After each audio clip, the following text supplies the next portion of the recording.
Terseret kasus gratifikasi DGR, anak eksekda Buleleng ditahan Kejati Bali.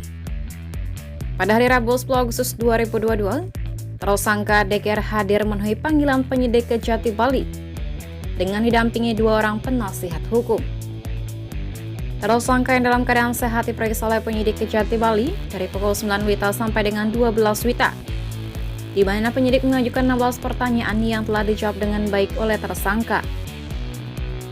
Adapun pertanyaan yang ditanyakan oleh penyidik untuk melengkapi hasil pemeriksaan terkait peran tersangka DGR dalam perkara sebelumnya, yaitu gratifikasi dan TPPU yang dilakukan oleh terpidana Insinyur Dewi Puspage MP yang diputus bersalah melanggar pasal 12 huruf E Undang-Undang Republik Indonesia Nomor 31 Tahun 1999 tentang pemberantasan tindak pidana korupsi, sebagaimana telah diubah dengan Undang-Undang Republik Indonesia Nomor 20 Tahun 2001 tentang perubahan atas Undang-Undang Nomor 31 Tahun 1999 tentang tindak pidana korupsi dan pasal 3 Undang-Undang Republik Indonesia Nomor 8 Tahun 2010 tentang pencegahan dan pemberantasan tindak pidana pencucian uang.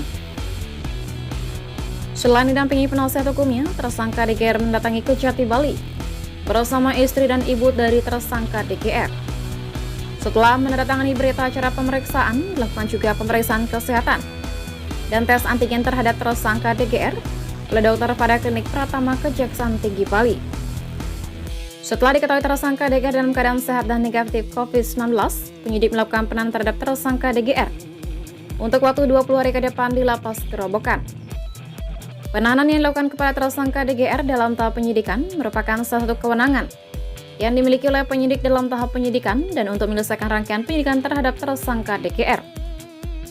Tersangka DGR disangka melanggar dengan pasal sangkaan berlapis, yaitu pasal 12 huruf E, pasal 15 Undang-Undang Republik Indonesia Nomor 31 Tahun 1999 tentang pemberantasan tindak pidana korupsi, Undang-Undang Republik Indonesia Nomor 20 Tahun 2001 tentang perubahan atas Undang-Undang RI Nomor 31 Tahun 1999 tentang pemberantasan tindak pidana korupsi, pasal 56 ayat 2 KUHP, pasal 3, pasal 10 Undang-Undang Republik Indonesia Nomor 8 Tahun 2010 tentang pencegahan dan pemberantasan tindak pidana pencucian uang, pasal 56 ayat 2 KUHP, pasal 5 ayat 1 Undang-Undang Republik Indonesia Nomor 8 Tahun 2010 tentang pencegahan dan pemberantasan tindak pidana pencucian uang.